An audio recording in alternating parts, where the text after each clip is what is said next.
Hola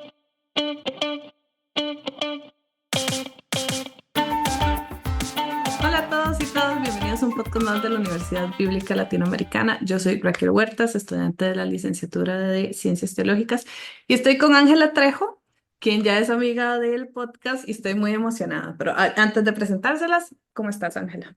Muy bien, muchas gracias. Buenos días, buenas tardes. Bueno, resulta que en la universidad estamos cerca de tener un encuentro de ecoteología, que por cierto pueden ver este, las diferentes grabaciones. Para cuando esto salga, el encuentro ya habrá terminado. Y entonces, aprovechando que Ángela está aquí, ¿verdad? Para el encuentro, le dije, tenemos que grabar, porque los podcasts que grabamos con ella anteriormente, que son de los profetas, se han visto mucho, les ha gustado mucho. Y entonces, pues aprovechamos, ¿verdad? Y entonces, bueno, Ángela, sí, se me olvidó. Antes de entrar en tema, contanos un poquitito a ti para que la gente que no te conoce, pues sepa quién Claro. eres. Bueno, mi nombre es Ángela Trejo Hager, soy historiadora como primera profesión, después entré al mundo de la teología y Biblia y tengo una maestría en ciencias bíblicas y en este momento pues estoy como próxima a realizar también un doctorado en teología e historia. Actualmente soy pastora de la Iglesia Luterana Mexicana y la coordinadora del Seminario Luterano Augsburgo en la Ciudad de México y pues trabajando también ahora en la red de ecoteología. Bueno, yo feliz de que estés acá, la verdad es que estoy muy Gracias. feliz, pero me di cuenta que venías, te escribí así como tenemos que grabar. Y vamos a hablar de un tema que al principio yo no le sentí ni pie ni cabeza ni nada, porque yo digo, ¿esto cómo se pega? Pero qué interesante, va a estar demasiado interesante. Vamos a hablar de las mujeres en la Biblia como defensoras de la justicia climática y la justicia alimenticia, siempre lo digo mal. Entonces, eso tiene sentido. Claro. Utilizamos algunos títulos y conceptos que no van a estar en el texto bíblico como tal, en el original, pero con una lectura que se le hace desde estos espacios ahora, pues podemos hablar de mujeres que defendieron un espacio de la naturaleza y se colocaron también como defensoras en cuanto a la parte de la alimentación para ellas mismas y para una comunidad en total, ¿no? Bueno, entonces vamos a empezar con un tema que al principio va a parecer que nada que ver, pero tú me decías que era muy importante que las mujeres estudiaran los textos bíblicos. Sí.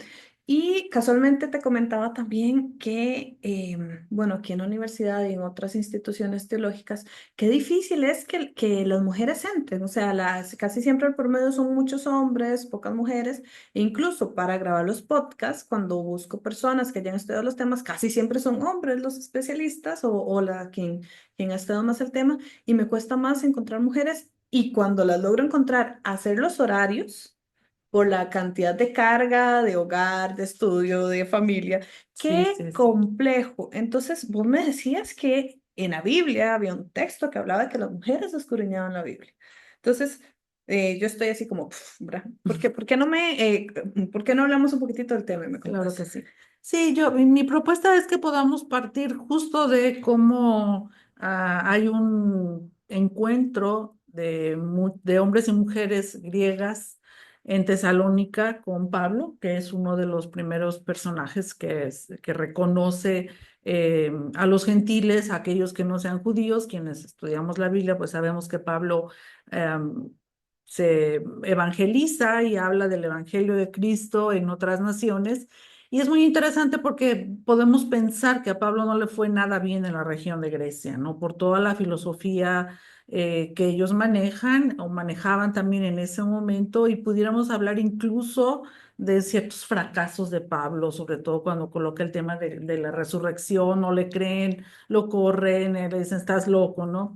Y en Hechos 17, de los versículos 11 y 12, hay ahí una aclaración muy interesante porque Pablo, bueno, está hablando del Evangelio de Cristo y dice en estos versículos que tanto hombres como mujeres le dijeron, te creemos o te hemos escuchado, pero vamos a escudriñar las escrituras para ver si estas cosas eran así. Así coloca el texto. O sea, le pusieron atención. Le pusieron No atención. necesariamente le creyeron, o es como, Ujú. déjeme empezar. Déjame ver.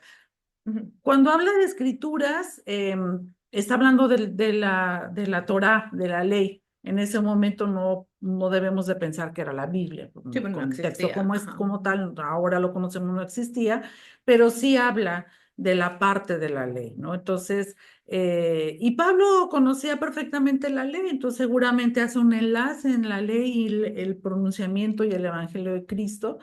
Y a mí siempre me ha gustado mucho este texto porque después dice que sí le creyeron y que se convierten no pocos hombres, no pocas mujeres de distinción, que quiere decir que fueran muy reconocidas, por lo menos las mujeres, con un liderazgo interesante o tal vez por una clase social, no lo sé, el término es distinción o la categoría que se les coloca y creen.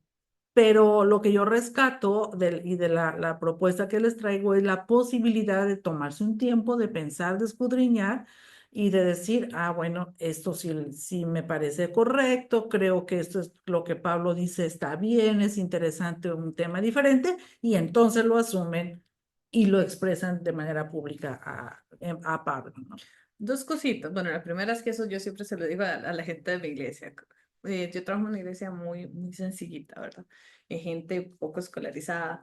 Y entonces yo siempre les digo, es que lo que ustedes escuchan aquí, ustedes no se lo tienen que creer. Vayan a su casa, lean, mediten, piensen. Y la gente se asusta porque a veces, no, o nos han enseñado más bien que nunca hay que contradecir al pastor, que normalmente son hombres, ¿verdad? Entonces Sí. nunca hay que contradecir a ese pastor que tiene esa investidura o estas ideas que nos han hecho. Entonces, lo que diga el pastor es la ley. Entonces, yo recuerdo, bueno, puedo contar muchos casos, pero recuerdo una señora que una vez escuchó una prédica y que dijeron que creo que Winnie Pooh o no sé qué era satánico. Entonces, inmediatamente llegó al cuarto del chiquito, agarró todo, se lo botó, se lo quemó.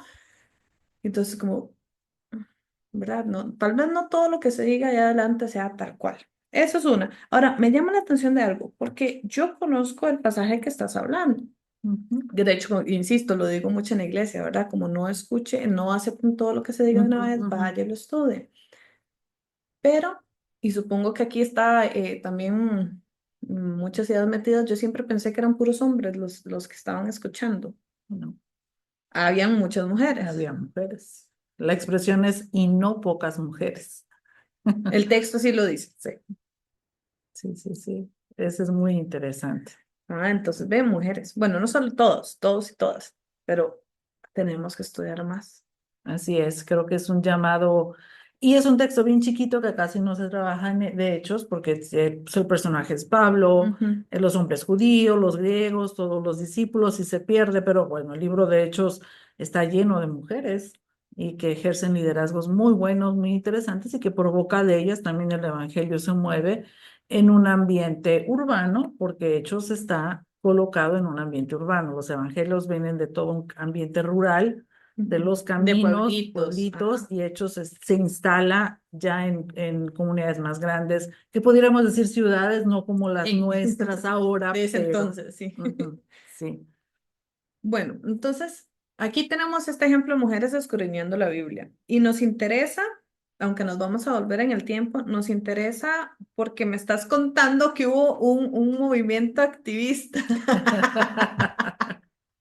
Allá, Sí, con esa imaginación que tengo, y usted claro, me dijo, yo ya me imaginé así todo el movimiento de mujeres activistas en Jeremías, o sea, sí. un montón de mujeres que se pusieron a dialogar con Jeremías en defensa de la naturaleza de su entorno. Y si yo Ujú. lo digo así, la verdad es que yo no me ubico ese texto. Muy bien, Pero sí, es entonces, muy raro, sí, ¿por qué sí, no nos ubicas y nos claro. cuentas? Porque está Claro, interesantísimo. claro.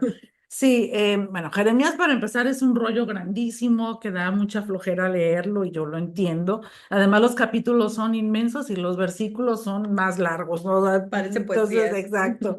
Pero bueno, Jeremías va a ser un profeta que va a estar en esa transición y va a luchar y se coloca políticamente a favor de que sea Egipto el que salve a Jerusalén de la venida que ya de Nabucodonosor y de Babilonia. Y Jeremías siempre va a estar insistiendo en que es el faraón egipcio quien los va a salvar. Un spoiler, mandó el faraón sus carros de Bueno, guerra y a medio camino los regresó y dijo no, siempre no, y Babilonia entra y destruye, ¿no? Todo Jerusalén y quema. Pero bueno, aquí en esta parte, y después Jeremías es el profeta que va a restaurar o que va a dar ánimo a los que se quedan en Jerusalén con las familias destruidas, la ciudad quemada y todo. sí, volvamos, salgamos, construyamos, Ex- sembremos. exacto, Ujú. pero aquí, bueno, todavía no estamos con la invasión, pero pareciera ser que también el texto está buscando culpables. Entonces, Jeremías va a Egipto y entre Jeremías, perdón, entre Egipto y Palestina siempre ha habido migración y en ese momento hay mucho judío en la parte de Egipto que había huido de alguna manera, pero este tipo de migración más estabilizada, que pudieron agarrar sus cositas, su Sí, sí, no dinero, salieron corriendo, nada ¿no? Y más se fueron para allá a vendieron. instalarse. Ujú. Y entonces Jeremías va y pronuncia un largo discurso explicando que gran parte de la culpa de lo que estaba pasando, de que muy pronto Babilonia fuera a conquistarlos y bueno, a matarlos, era porque las mujeres, y primero habló de todo el grupo, pero ahí específicamente habla de las mujeres y dice, ustedes creyeron y rindieron a un tipo de holocausto a la reina del cielo. Eso es bien interesante porque sí había una divinidad que se conectaba con los árboles, específicamente la ceiba. Y eso lo vamos a encontrar incluso en pueblos en América Latina, que la ceiba es como una representación de la divinidad femenina en muchos pueblos.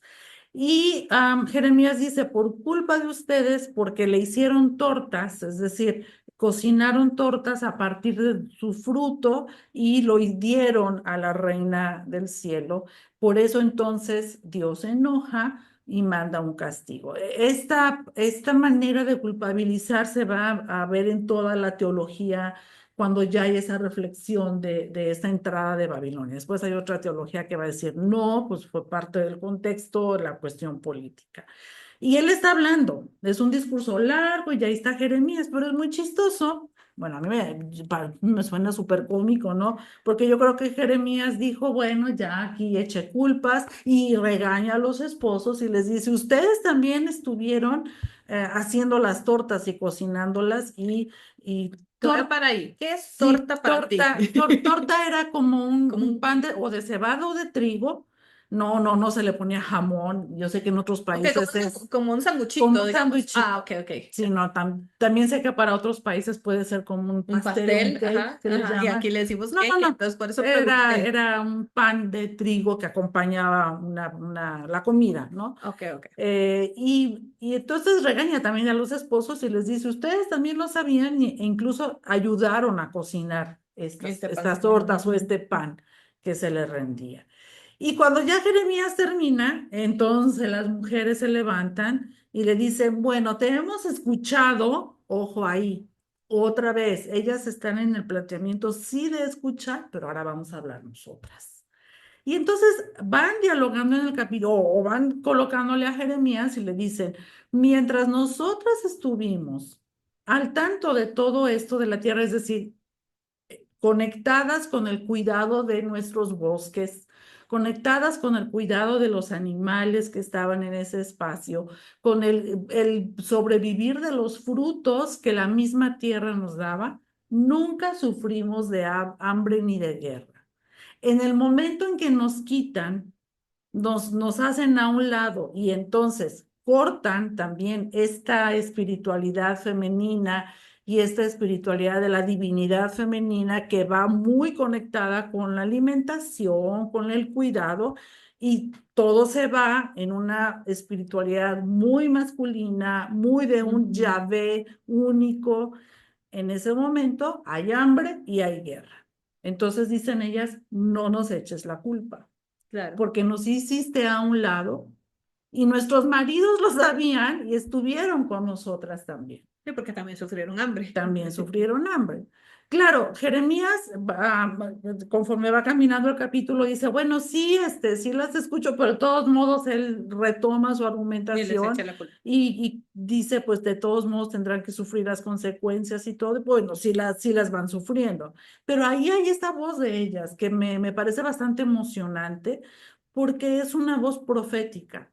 Hay muchos textos en el Antiguo Testamento cuando están hablando de guerra que los profetas, tanto Jeremías como Isaías, van a decir, no toquen a la mamá, por ejemplo, si veían una ave, no toquen a la mamá ni a los polluelos. O si ven a una mamá con las crías, bueno, maten a la cría para comer, pero dejen a la mamá, porque probablemente va a poder tener otros bebés. Y dice, no tiren los árboles, no los quemen, que era una manera, claro, de conquistar y de violar y de entrar y de hacer un relajo dentro de las ciudades. Dice, no lo hagas a todos los bosques o a todos los árboles, manténlos con vida, cosa que pues no pasaba.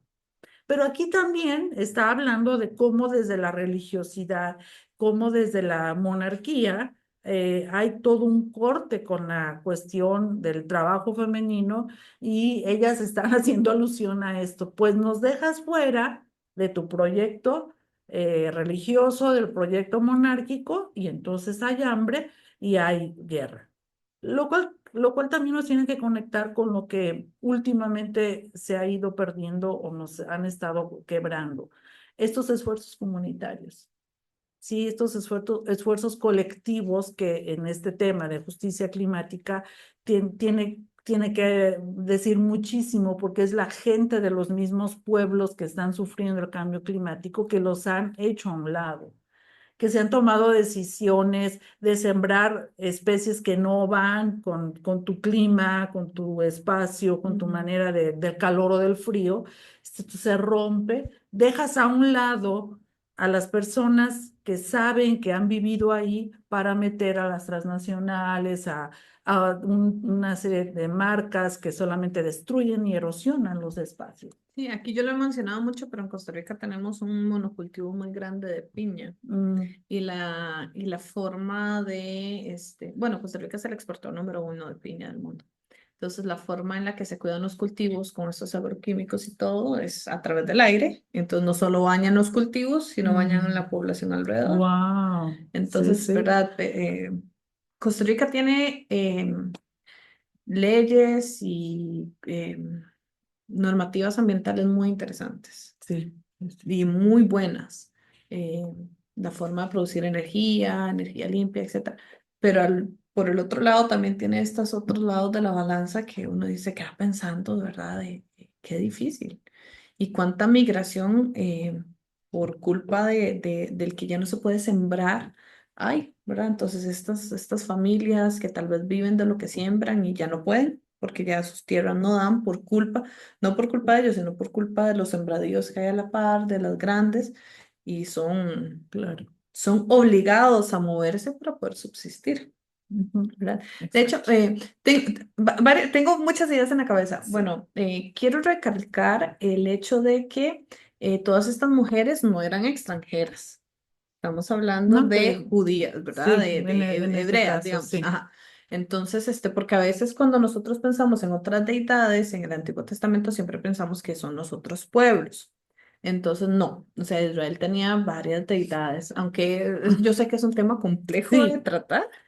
sí es complejo, pero es que es tan de la naturaleza. Si ustedes revisan las tradiciones de los diferentes países, que me imagino observan este podcast, vamos a tener las diosas de la fertilidad, estatuas, vayan a cualquier museo y cuando se hable de la fertilidad hay una mujer con senos Grandes. grandes, caderas amplias o mujeres embarazadas en el reconocimiento, pues, por eso después se va a derivar la madre tierra o ahora se le llama hermana tierra, en fin, los conceptos han ido y venido, pero están ligados con las mujeres. Se dice que son las mujeres las que descubren toda esta cuestión de la agricultura, porque eran Las que estaban ellas ahí. las que estaban viendo, bueno, qué se come, mientras nuestros compañeros varones, bueno, estaban en la lucha peleando con un animal para traer la carne. No, Claro. no voy a quitar todo este trabajo.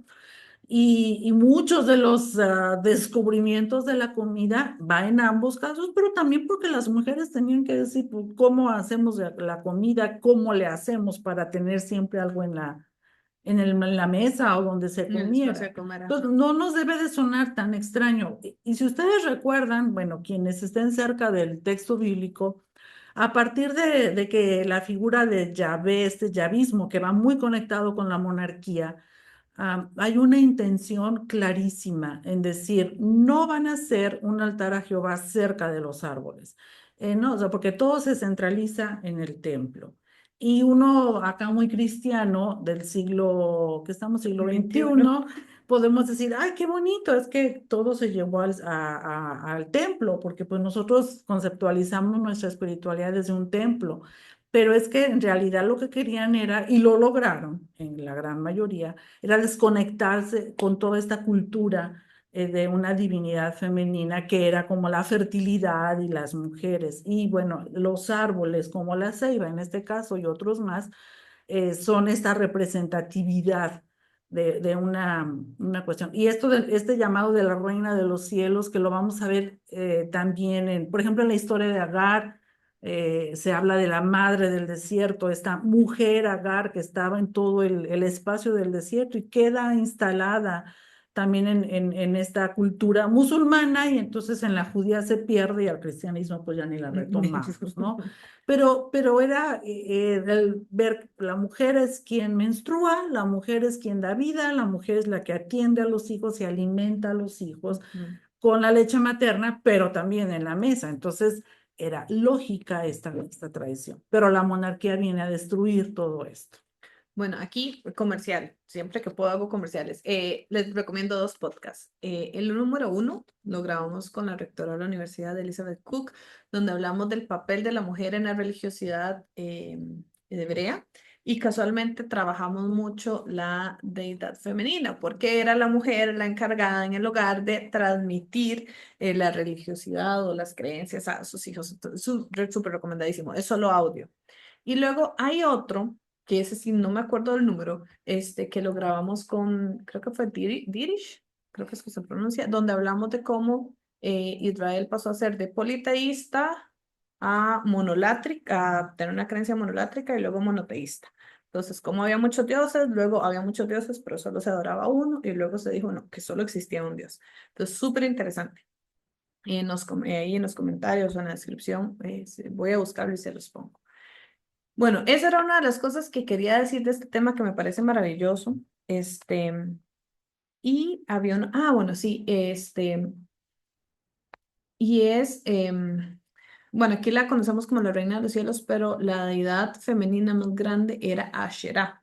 Y entonces muchas veces se menciona incluso que Asherah era la pareja de Yahvé Ujú. y que cada vez que se habla o que el nombre Asherah se menciona mucho en la Biblia, pero cuando se traduce, y usted dice, no, yo nunca lo he leído, no, porque cuando se traduce, ahora, porque la Biblia no fue escrita en español, se traduce como bosque, como río, como árbol, siempre verá relacionado con algo natural. Es así. Sí, porque era justo, muchos de los textos se van a trabajar a partir de la reflexión en la monarquía, ¿no? Porque hay dinero, ahora sí hay recursos, a los reyes les interesó tener como este sustento ya por escrito, pero claro, con una visión histórica muy de su lado y muy de su parte, ¿no? Todos los pueblos de la humanidad han tenido una deidad femenina y masculina, todos. Iban en pareja los dioses, las diosas. Aquí también en nuestro pueblo latinoamericano, en cualquier tradición prehispánica hay una parte femenina y una parte masculina. Pero bueno, cuando llegan poderes tan fuertes patriarcales, obviamente hacen a un lado a Asherah en este caso, y los profetas y todos ahí sí se unen en contra de esta cuestión femenina, ¿no? Pero eso no quiere decir que el pueblo lo dejara a un lado. Ujú. Eh, el pueblo, Costó mucho, pero el pueblo tenía esta tradición tan enraizada que mantiene esta creencia, pero pues siempre va a haber como estas voces que van a ir en contra. Por eso es muy interesante que estas mujeres por lo menos le ponen un alto y le van a decir, a ver, espérame, tú no nos vas a echar la culpa de todo. Aquí hay un problema y se van entonces a proceder opresivo de la monarquía. También algo que me llama la atención es que la mujer tuviera esa voz, porque al final ahí estaban los maridos, porque él dice ustedes que también estuvieron, ¿verdad? Porque normalmente tenemos esta idea también de que quien habla en todos estos contextos son los hombres, ¿verdad? Y la mujer en la casa tal Ujú. vez puede dialogar con su esposo, pero entonces ahí también nos demuestra que las mujeres tenemos voz, no importa las circunstancias. Claro, y es que también quién nos cuenta la historia. Sí, Hay claro. que ver toda esa parte de la historiografía, ¿no? ¿Cuáles son las metodologías? ¿Cuáles voces acallan? Generalmente las de las mujeres y solamente se realza a los varones. De hecho, eh, yo no quiero apostar aquí, pero creo que ganaría si yo les pregunto si han oído un sermón de Jeremías 44 a favor de las mujeres. En primera, no creo que lo hayamos tenido. Yo no lo había, yo nunca había escuchado un sermón de Jeremías 44. Fue en una lectura que realizo al texto y buscando algún acompañamiento para este texto con comentarios, pues son tan tradicionales que lo único que uno va a leer es, es que estas mujeres fueron tan malas, tan desobedientes que se fueron en contra del profeta. Y bueno, esas lecturas no me sirven. Uno tiene que decir por qué pueden levantarse, por qué le dicen, por qué le explican. Y a mí lo que más me suena es por qué hablan de paz y de sustento alimenticio y que se pierde cuando ellas se desconectan o las Ujú. desconectan de la naturaleza. Sí, ahorita que dijiste eso, ¿cómo me resonó la idea de que la mujer es la culpable de todo? Ujú, ¿Verdad? Que es algo o por lo menos las relecturas que hacemos de la Biblia es muy común. Entonces, la mujer es la culpable que el pecado entre, la mujer es la culpable pero aún así, supuestamente la mujer no tiene ni voz ni voto. ujú, Entonces, es un poco contradictorio. Entonces, tienes razón. O sea, deberíamos primero escudriñar la Biblia y luego exacto. permitir que el texto hable en lugar de nosotros imponer, nuestras creencias o lo que queremos o insisto, lo que muchas veces lecturas masculinas de personas que Sí. están al frente dicen, y lo peor de todo es que no lo creemos. O sea, he trabajado con tantas mujeres que se sienten menos solo por ser mujeres, porque desde un púlpito se los han dicho, o que un púlpito solo les dice, no, usted es para escuelita dominical, enseñanza bíblica o la cocina. Lo dije en otro podcast, exactamente lo mismo que en la casa. El cuidado de los niños y la cocina. Exacto. La limpieza, por supuesto. Entonces, qué fuerte. Qué Ujú. difícil. Entonces aquí vemos mujeres que en realidad decían, no, o sea, nosotros estábamos a cargo y ustedes nos quitaron y se echó todo a perder. Sí, que también pasa muchas veces en nuestros hogares, Y aquí, ¿verdad? sí, pero y aquí habla de un rompimiento de la estructura social. Sí, y entonces es muy probable que por eso ellas migran junto con las familias. Pues aquí no hay condiciones, está muy difícil. O sea, hay un movimiento de grupos de personas que se van porque se rompe con toda la Claro, tradición de ellos como grupos, ¿no? Entonces ahí pasó algo. súper interesante. Estoy pensando mucho, pero si no me quedo en ese punto no avanzamos. Entonces hemos hablado de lo importante que es que nosotras, las mujeres, nos instruyamos, ¿verdad? Escudriñemos y permitamos al texto decir lo que el texto dice, no lo que queramos que diga. Luego también tenemos estas mujeres defensoras, activistas, les digo yo así, para Mm, usar una sí, palabra actual. claro. Pero también, bueno, oye, aunque hemos hablado aquí un poco de la defensa de la comida, me contaste que tenemos una parábola donde podemos decir que hay un poco de justicia alimenticia, ¿verdad? Sí, pensaba que la parábola de la levadura, que va inserta por lo menos en el Evangelio de Lucas, en todo este el capítulo 15 que está hablando, no me acuerdo si es 15 o 13, ahí sí les voy a fallar, pero está hablando de qué es el reino de los cielos. En otros evangelios es el reino de Dios, yo no voy a discutir ahí, pero es un espacio en donde todo va a estar bien, ese reino de los cielos, ¿no? Ese imaginario. Pero Jesús muchas veces va a decir el reino de los cielos ya está aquí, o sea, el reino de Dios ya está aquí, aquí es donde lo debemos de hacer realidad. Pero en ese reino es un reino en donde las mujeres tenemos cabida. Y dice el reino de los cielos es como una mujer, ojo, una mujer está dentro de ese reino, está considerado por parte de Jesús como una parte importante de este nuevo, de este otro mundo posible, aquí ubicado en la tierra, como esta mujer que está trabajando con la harina, le coloca la levadura y espera un tiempo para que pueda fermentar. Bueno, la parábola es bastante chiquita, me queda ahí, porque una de las intenciones es que también es esa levadura son estas bacterias que van a hacer que la harina pueda hacerse más grande. Pero aquí entonces una tiene que hacerse la pregunta, en ese reino de los cielos, ¿para qué queremos esa harina preparada y fermentada? ¿Y por qué están las mujeres ahí presentes? Porque esa harina va a servir para hacer pan que se va a compartir en una mesa y va a dar de comer a niños, a niñas y seguramente a la gente que se acerque a esa mesa. O sea, el reino de los cielos es de lo pequeño que puede ser la más mínima bacteria de la levadura que hace grande la harina o de lo pequeño que puede ser para muchas sociedades las mujeres, pero que no se quedan ellas con este reino, sino que lo amplían. Y eso me parece maravilloso, porque venimos de la semilla de mostaza, que de los chiquitos se hace un árbol y que el árbol es para todas y todos. Y en este caso, podemos trabajar también esta seguridad alimenticia en el reino de los cielos y yéndome por la idea de Jesús, el reino de los cielos está aquí, entonces se conecta con las mujeres. Las mujeres muchas veces o en su gran mayoría somos las encargadas de pensar qué llevar a la mesa. ¿Qué vamos a hacer? En México, soy mexicana, en México decimos que donde comen tres, también comen cinco o comen seis. Me imagino que es una experiencia de muchas Ujú. culturas en América Latina. O si tenemos una olla de frijoles con agua y viene más gente, le echas más agua, pero de que alcanza, alcanza. Y De que nosotros decimos, le echamos más agua a la sopa. a la sopa, ok. Y somos estas mujeres. Ahora, bueno, yo sé que hay varones que ya han entrado en estos procesos y todo, lo sé, pero no son la mayoría.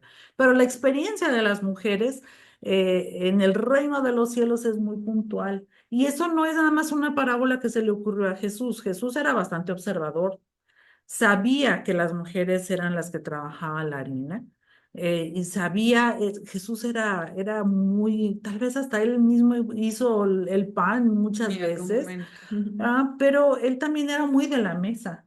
Acuérdense que a Jesús lo acusaron de glotón porque siempre estaba come, come, come. Pero los evangelios nada más ubiquen las veces que Jesús estaba sentado en una mesa y algo pasaba. Bueno, siempre pasaba algo bueno para alguien. Mujer, leproso, enfermo, necesitado, agobiado, como saqueo, después está arrepentido. Es a partir de una mesa compartida, que de ahí tiene que derivar a la Santa Cena, por ejemplo. Es otro tema, no me voy a meter en eso porque también provoca grandes discusiones, pero aquí es, el reino de los cielos es posible en esta tierra cuando hablas de una justicia alimenticia. No podemos hablar de una parábola nomás porque sí y pensar que la harina se quedó ahí echándose a perder o haciéndose más y más. Ujú. ¿Para qué? Para que sobre, para que se acumule. Ojo, no es acumulativo, es vámonos a la mesa. Mira, me estoy acordando de dos cosas. La primera, cómo me resonó cuando estuvimos en pandemia y todo el mundo empezó a hacer pan con la famosa Mm, masa madre, ¿verdad? sí, Y sí, entonces sí. aprendieron a alimentar a la masa y no sé qué, y echarla, y entonces todo el mundo tuvo esa época de hornear. Entonces me acordé. Pero lo que más me está resonando, y creo que lo hablamos nosotras en el podcast de los profetas, es cuando, y aquí siempre se me enreda, creo que Eliseo, Es Eliseo, Eliseo. ¿verdad? Siempre se me enreda con Eliseo y el otro.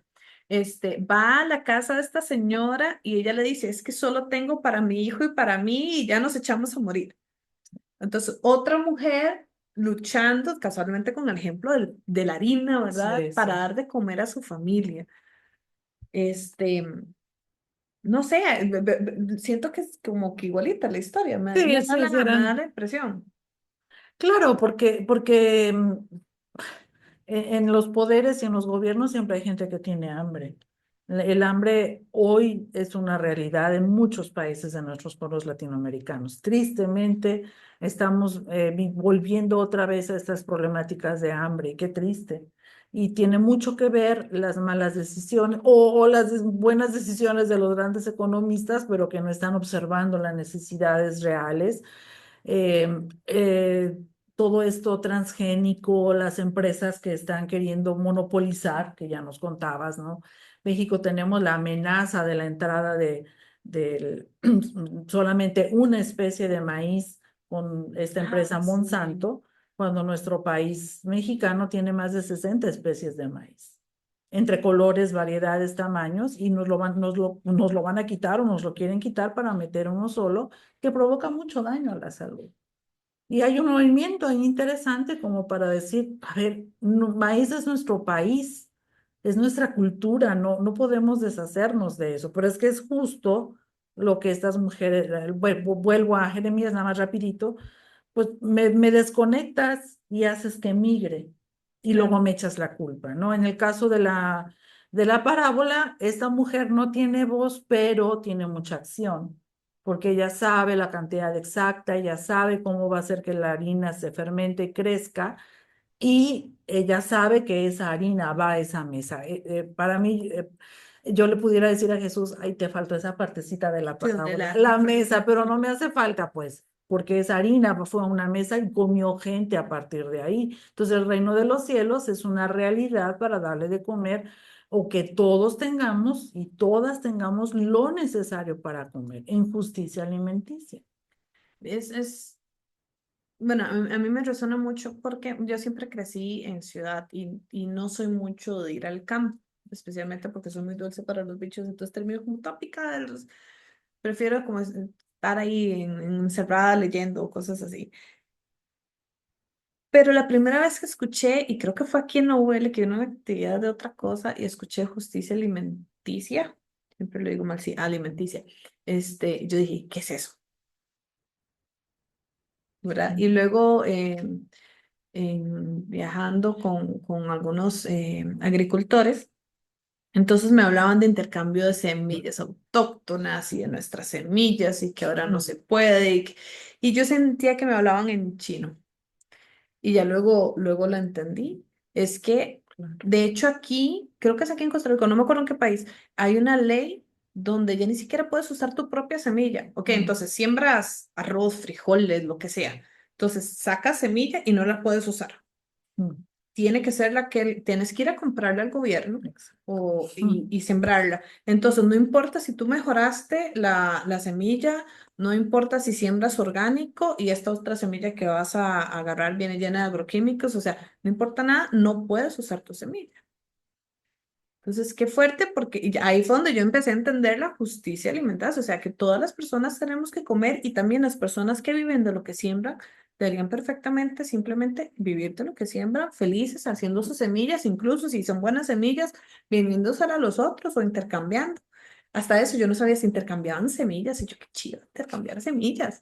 Mm, Y no, ya ni eso se puede, o sea, todo se controla, todo está sí. lleno de no sé si decir capitalismo, todo tiene que estar acomodado, ¿verdad? Pero lo que no nos damos cuenta es que somos las demás personas las que nos estamos enfermando, Ujú, porque ya no es una semilla tan natural, exacto. tan sana.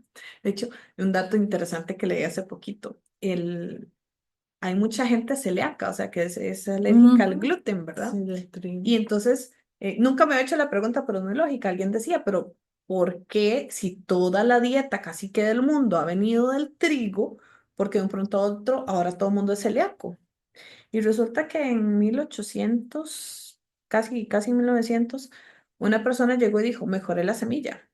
Entonces, esta Mm, dura más, no se cae, no sé, o sea, cuando viene una ráfaga de viento, entonces no se ujú, pierde, es más fuerte, es más resistente, es más grande, entonces alcanza, rinde más y no es que el problema es que es tan grande que el estómago no puede, muchos estómagos no pueden, digerirlo, digerirla. procesarlo. Entonces ya, Wow. ahí está. Y ahora esa es la semilla que todos consumimos, ¿verdad? Entonces, bueno, Sí. hay algo muy interesante que vamos a conversar, porque ya hablamos de lo importante que es que la mujer piense por sí misma, escudriñe, ¿verdad? No se deje convencer de cualquier cosa, que tenga el poder de hablar y defender en lo que cree. También vimos lo importante de poder tener esto de la alimentación. Entonces hablamos de cuidado de la naturaleza, de cuidado de nuestra comida, pero nada de eso funciona sin agua. Y cuando yo estaba en la escuela, yo me acuerdo que en los libros decían que podíamos consumir agua, todo lo que quisiéramos, porque era un recurso de la naturaleza inagotable. Y ya después, nos empiezan a enseñar que en realidad sí, que el agua se va a acabar. Y lo más interesante es que de la cantidad de agua que hay en este mundo, solo un por ciento muy pequeño, creo que es un 4%, un 2%, es potable. O sea, aunque tenemos muchísima agua, no toda se puede consumir. Ujú. De hecho, en un trabajo que hice para el año pasado sobre el agua, es increíble cómo, según la Organización Mundial de la Salud, hay lugares que ni siquiera tienen agua potable. ¿Verdad? Entonces hay niños que murieron por un simple resfriado, porque no se pudieron lavar una llaguita que con agüita y jabón se hubiera quitado, no se puede, y se murieron de eso. Este, bueno, para mí es muy difícil porque Costa Rica tiene mucha agua. Entonces me cuesta ver eso, ¿verdad? O pensarlo, vivirlo. Y había una mujer, bueno, y en todo el periodo bíblico, pues son zonas desérticas, entonces sí, había que caminar hasta el pozo, se peleaban por el pozo, ¿verdad? ¿Quién lo Ujú. hizo? ¿De quién es el agua que salía ahí? ¿Quién la sacaba? Etcétera. Y entonces me contabas un poco de esta mujer samaritana que está sentada en el pozo y habla con Jesús. Entonces vamos a hablar de la justicia del agua, no sé si se puede decir así. Bueno, pues sí, vamos en este tema. Es muy interesante la tradición de los pozos en el texto bíblico y cuando las mujeres están colocadas en estas narrativas, también ocurren cosas muy curiosas. Uno de mis personajes favoritos es Agar, no voy a hablar de ella mucho, pero es muy interesante que cuando Agar está en el pozo y se encuentra con esta divinidad y que de acuerdo a Elsa Tamés y a Néstor, digo, a Pablo Richard, ellos hablarían de que en realidad era la comunidad de mujeres que se encuentra esta Agar en el pozo, pero ella nombra al pozo. Y en Génesis las mujeres no le ponían nombre a los pozos, eran los varones y vendían el agua. Y Agar ni se apropia del pozo ni vende el agua, sino dice, es que este es el lugar que es para mí, el Dios que me ve, el Dios, en fin. Cuando vemos en el Evangelio de Juan, capítulo 4 a la mujer samaritana con Jesús, es también muy interesante cómo pasa algo con ella cuando está en relación al agua, ¿no? El símbolo del agua es fundamental para este diálogo teológico que es Juan 4, ¿no? No hay otra manera donde yo lo pudiera colocar. Y el agua es un elemento teológico que nos conecta con toda esta cuestión de justicia climática. Sí es el pretexto para la narrativa, porque Jesús tiene sed, ella le da agua, pero también el agua va a ser esta parte de si tienes sed, pero si bebes de esta agua nunca te faltará o nunca tendrás sed más. Esta idea de cómo el agua es viva y cómo Jesús va a utilizar muchas veces el hablar de los ríos, de vida eterna, el agua que refresca y entra en ti, en fin, ¿no? Porque pues, somos elemento agua también nosotros, tenemos una gran cantidad de agua en nuestro cuerpo. Y a partir de este encuentro hay una posibilidad de la samaritana de hablar, es donde la mujer habla demasiado, bueno, no demasiado, mucho y muy bien, y hace cuestionamientos muy interesantes. Primero, ¿quién eres tú que me estás hablando? ¿Cómo te atreves a hablarme a mí que soy samaritana? Un rompimiento de las clases sociales y de la cuestión del racismo que ella percibe que Jesús está quitando y está eliminando. También el cuestionamiento estamos hablando de Samaria, norte de Palestina. Para los judíos, para los que estaban en Jerusalén, Samaria ni existía, ni había templo, ni había palacio, eso decían ellos. Y el único lugar donde se adoraba o tendría que ser Jerusalén. Pues la mujer cuestiona a Jesús y le dice, bueno, ¿dónde tenemos que adorar a Dios? ¿En Jerusalén o en Samaria? Y ahí hay una discusión. Entonces Jesús le va a decir, pues ni en el sur ni en el norte, vamos a adorar a Dios donde tú quieras y entonces eso es riquísimo. Tan impactante es este encuentro del agua o en el pozo del agua que la mujer va y comparte esta palabra y es reconocida como la primera predicadora en el área de Samaria, aunque la historia después va a decir que fue Felipe en el libro de los Hechos, pero se les olvida que Que ya primero van hubo a una saber. mujer antes a partir del pozo con agua. Y aquí hay varias cosas. Es muy interesante cuando ella deja el cántaro y corre al pueblo a decirles lo que había aprendido. Y es como, esta carga ya no es mía. Yo no más voy a cargar agua, porque era una labor de las mujeres y era bien pesado. Ay, claro. Y sacar el agua de los pozos y todavía darle de beber a los que pasaban por ahí, a los animales que venían. Se ve muy romántico en las películas, pero qué trabajo era eso.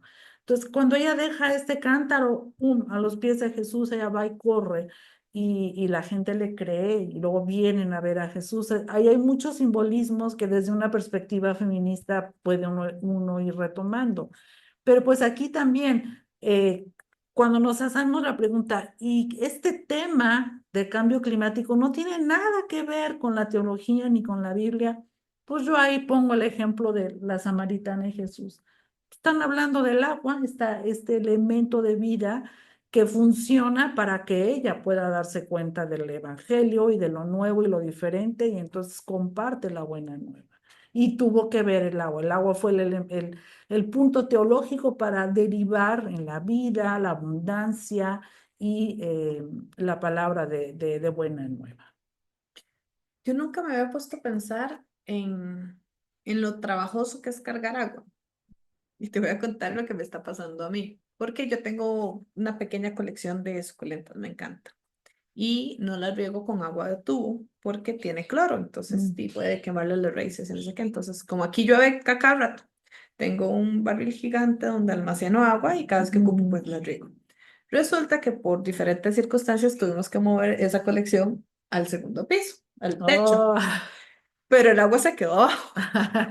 claro. Entonces, cada vez que tengo que regar las plantas, o sea, a veces digo, no, mañana, mañana, y simplemente porque no quiero ir a cargar agua, subirla y empezar, porque ocupo hacer el viaje por lo menos 2 veces. Claro. Entonces, ahora que lo pienso, yo digo, pucha, sí, para las mujeres en ese entonces. Qué fuerte, y con cántaros, porque ya el cántaro es pesado en sí, Exacto. ¿verdad? Y ya lleno de agua. No, esas mujeres eran, físicamente también eran muy fuertes. Sí. De hecho, y me estoy acordando mucho, bueno, sí, siempre suceden, como dijiste, suceden cosas muy interesantes en los pozos, pero me estoy acordando de cuando Séfara conoce a Moisés, Mm. ¿verdad? Y que el hombre llega ahí así como casi desmayado, como deme en agua. Y como decimos ahora, un vaso de agua no se le niega a nadie. O Ujú. sea, ¿quién sabe en qué estado venía Moisés para que esa mujer dijera así como, agarre? O Claro. sea, este, y es que en épocas tan, bueno, en lugares tan secos, y es tan horrible tener sed, sentir todo esto aquí seco, Sí, sí, sí. el, no me imagino, es que les voy a contar que estoy pensando de todo un poco, pero se imagina un futuro donde el agua de verdad ya no esté o sea así como súper, súper reducida. Ay, me acabo de acordar, yo no sé si te lo había contado la vez pasada que hablamos del agua.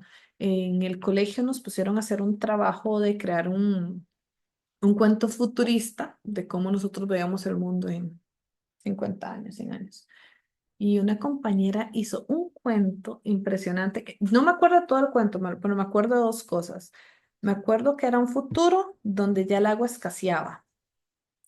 Entonces solo se le podía dar un vaso de agua por día Mm. a cada persona. Y por lo tanto no se podían cuidar plantas, no se podían cuidar animales, ¿verdad? Y lo que más me impresionó es que las mujeres andaban pelonas, porque no había cómo cuidarse el cabello. Claro. Y por lo general las mujeres tenemos un aprecio muy grande al cabello, ¿verdad?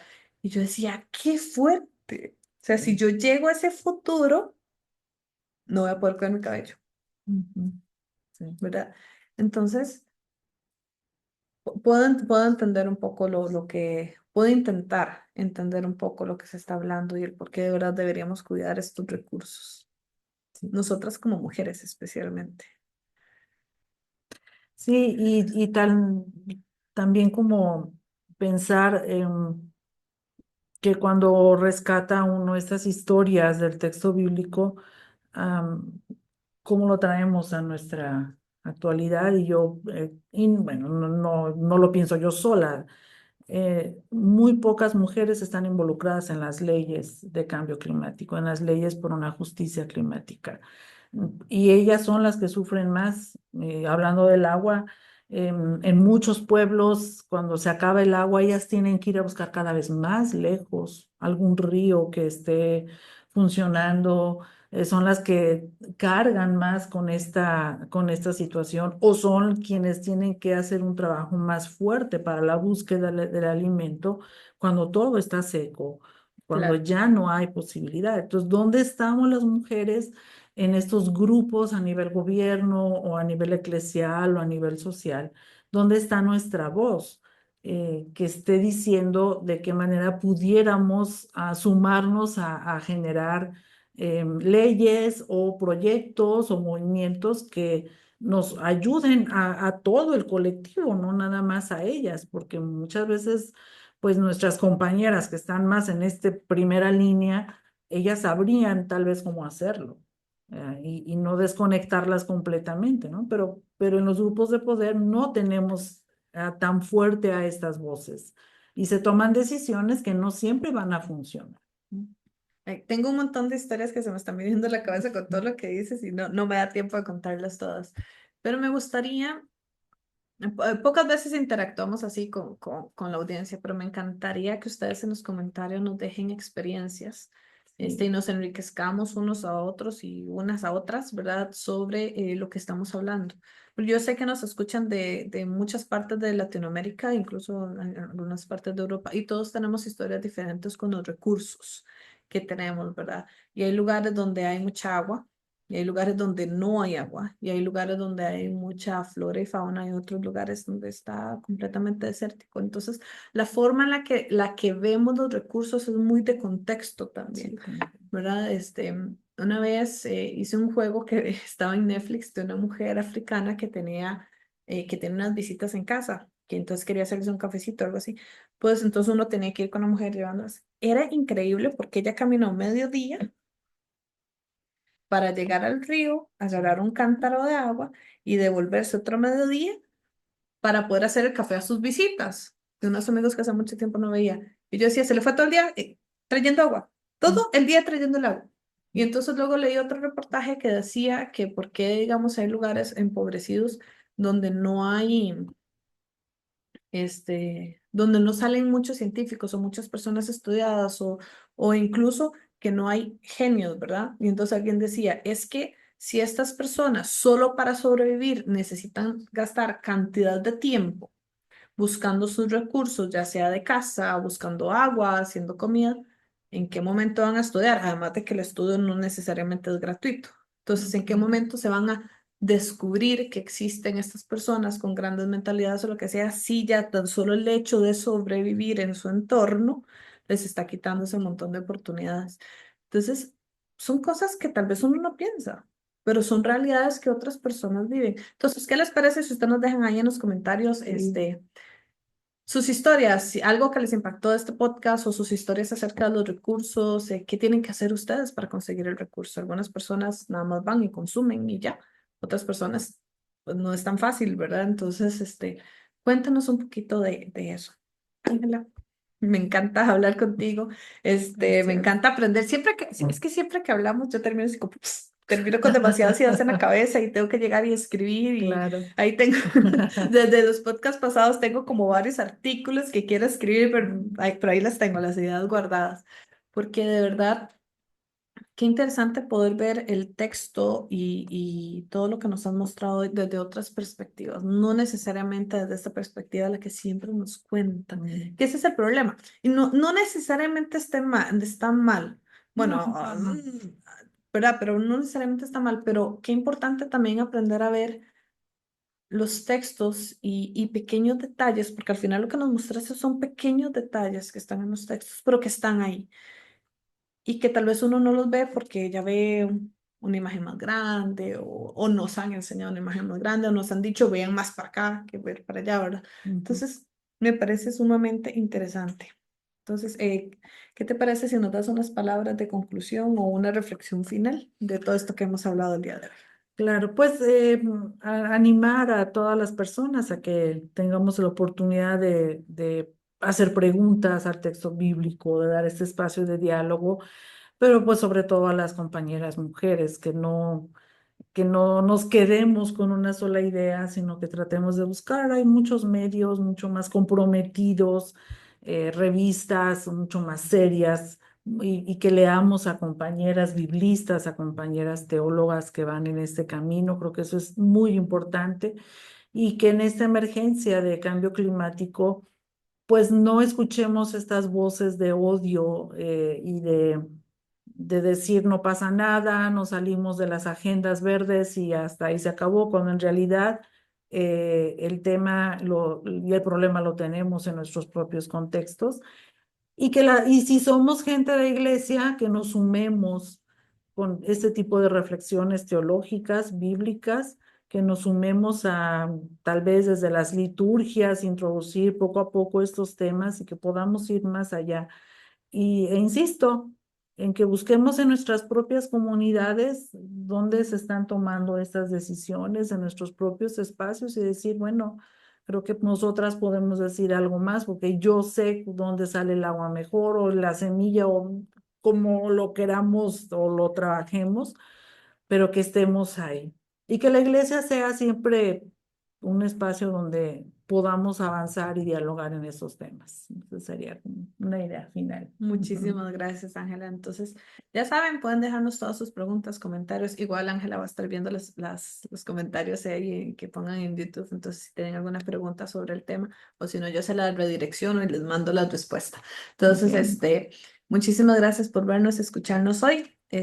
Soy Raquel Huertas, en compañía de la profesora Ángela Trejo, y fue un placer hablar de estos temas. Si ustedes tienen alguna otra idea o temas que quisieran trabajar, por favor también déjenos ahí en los comentarios.